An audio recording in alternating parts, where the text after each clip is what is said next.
Hello, and welcome to Tech Bytes from Teachers First. This is Karen Streeter, and in today's video segment, we're going to learn about the power of the Shift key in Snap to Guides in Google Slide Design, how to insert special characters, and how changing the background of your slides can improve classroom activities. Let's get started. The Shift key is a powerhouse in Google Slides. When held, the Shift key allows you to select multiple objects, to change their size, move them together, or change their color or border together. I have 3 rectangles on the screen. I like the distance between each of them, but I don't like the fact that they are low on the screen and over to the right. So what I'm going to do is hold my Shift key down and click with my left mouse button on each of those 3 rectangles, and you'll see that they have been selected together. Now, if there was one that I selected that I didn't want, all I have to do while I'm holding my Shift key down is select on that one to deselect it. But I want all 3, so I'm going to click back on it. I'm going to move my cursor so that I have my crosshairs, and I know now that I can move all 3 of these rectangles together and keep their distance between each other while I move them up and to the center of the screen.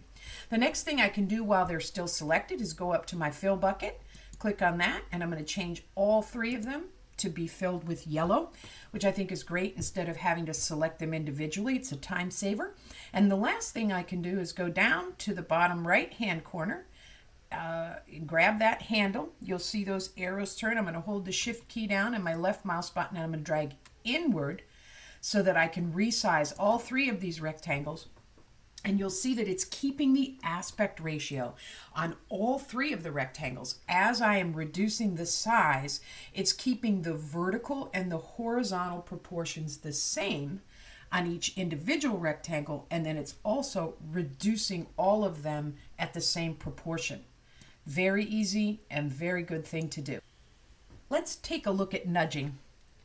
I want to decrease the space between these rectangles. So I'm going to go ahead and click once with my left mouse button on the first rectangle and select it. If I use my right arrow key, you'll see how when I tap on that key, it makes that object jump over a number of spaces or a number of pixels, where even just 3 clicks on that arrow has the first 2 rectangles overlapping. Let me go ahead and put those back. What I want to do now is hold the Shift key down and click that same right arrow, and you'll watch that move in much smaller increments, 1 pixel increments. It allows me so much more control when I'm trying to line things up that it would be very difficult to do manually with just my mouse. The Shift key lets you stay on track vertically and horizontally when you're dragging objects around the canvas. I'm going to select this first diamond here, and I want to move it over to the left into the purple area, but I want it to stay at the same vertical alignment that it is right now. So I'm going to hold the Shift key down, and as I begin to move with my mouse over to the left, once I begin that path, I can try to move my mouse up or below. Watch my cursor. You see how my cursor is going above and below the outline of where that shape is going to be, but it's not moving off that original horizontal trajectory. That's what you get when you hold your Shift key down, is it keeps it in that line. Now I'm going to show you down on this bottom one. If I start to move it, you see how I can move that to the left or to the right so easily as I'm moving it up. But if I want to keep it in the same path, I can hold my Shift key down, and as I begin that trajectory, it's going to keep it steady, going straight up. And if I move my cursor to the left or to the right, you notice how it doesn't falter. It just keeps going up in that same trajectory. That's what holding the Shift key down will do. Last thing, let's look at rotation. Normally when you select an object and rotate it manually, you have to control the rotation with your own mouse, and that can be tough. But if I hold my cursor over the rotation handle up here, and I hold the Shift button down, I can rotate my object 15 degrees at a time. That gives me a little bit more control, more than when you get up on the menu where it's just 90 degrees, and a little bit less than what you get when you're doing it manually with your mouse, which lets you go even, 1 degree or tenths of a degree around. So it gives you a little bit more control when you're moving things around on the screen. Let's shift away from the power of the Shift key and focus on alignment. And Google Slides lets you get perfect alignment with red and blue indicator guides. Red telling you when one image is centered on another, and the blue lines will tell you when things are equidistant apart. This is part of what's called Snap to Guides, and you're going to see some colored lines appear as I move these rectangles. I have 2 rectangles of the same size that are centered one over the other. What I want to do is move the remaining 4 so that we have the exact same distance and pattern. So I'm going to grab this bottom left burgundy one, and you'll notice as I move it down, all of a sudden I have a red line appear. What that tells me is that those 2 rectangles are now centered at the same level. So I'm going to grab this light pink one. I'm going to get that line. I'm going to move it over then here to the left.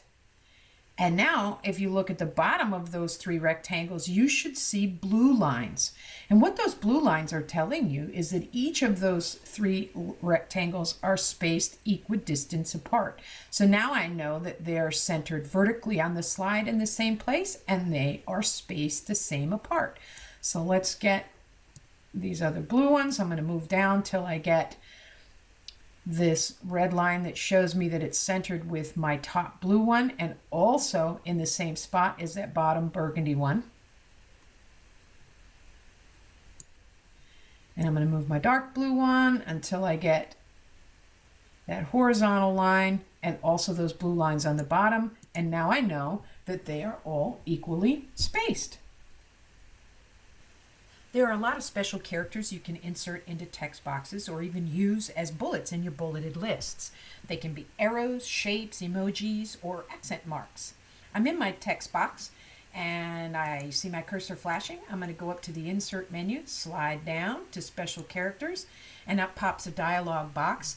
Right now it usually defaults to symbols and arrows.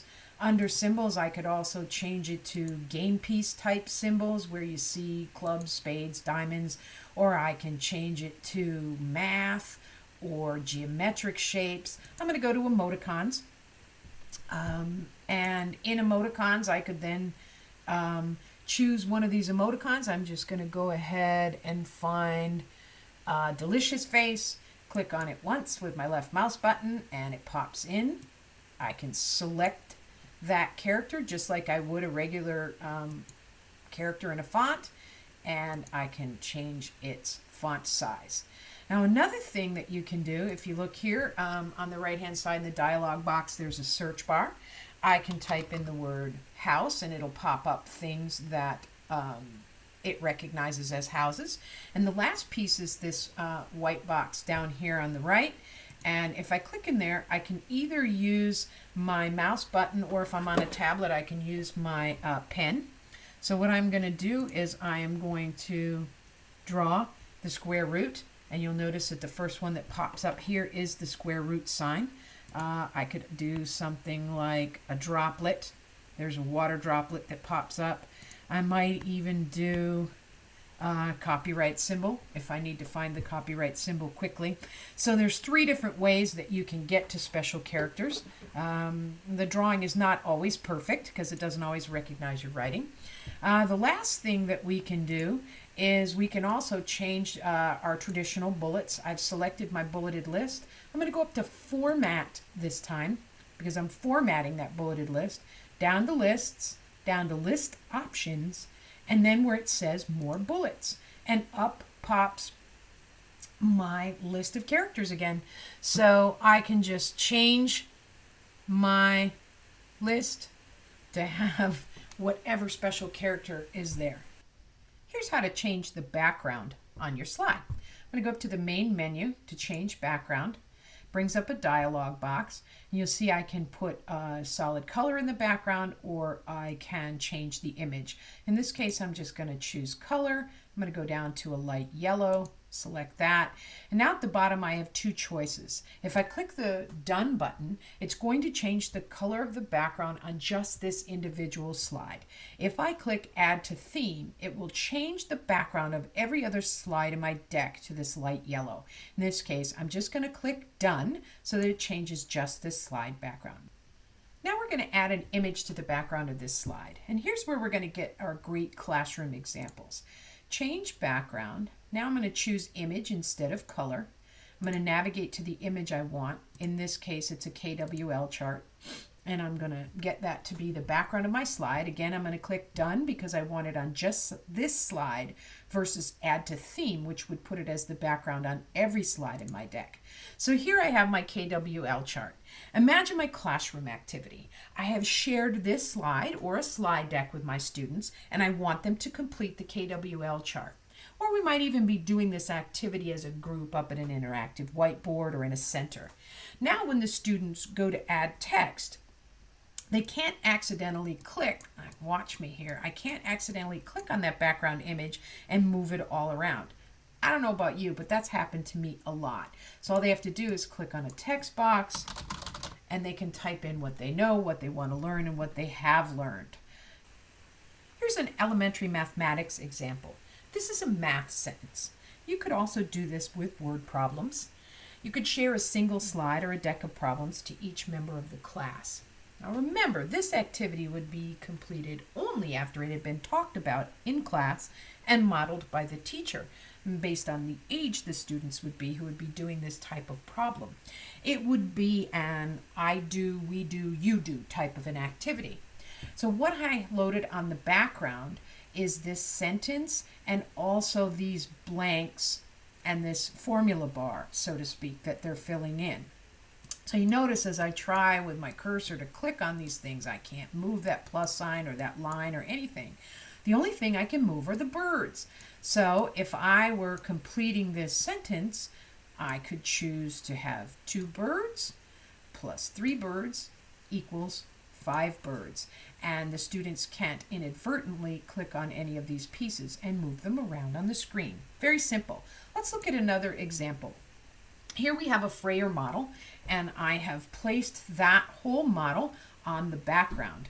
Rather than having each of these individual boxes that a student could click on and move around, all they need to do is go up, click text box, and then type in their definition. You could even, if you chose, put that keyword in there and put that on the background, but I think they could certainly write the keyword in themselves. So again, you could do this with any graphic organizer or Venn diagram, but I think it's a great way to be able to build in some safety, so to speak, into your classroom activities. Well, that's it for today's Tech Bytes tutorial. Join us again soon for another great Tech Bytes video tutorial from Teachers First.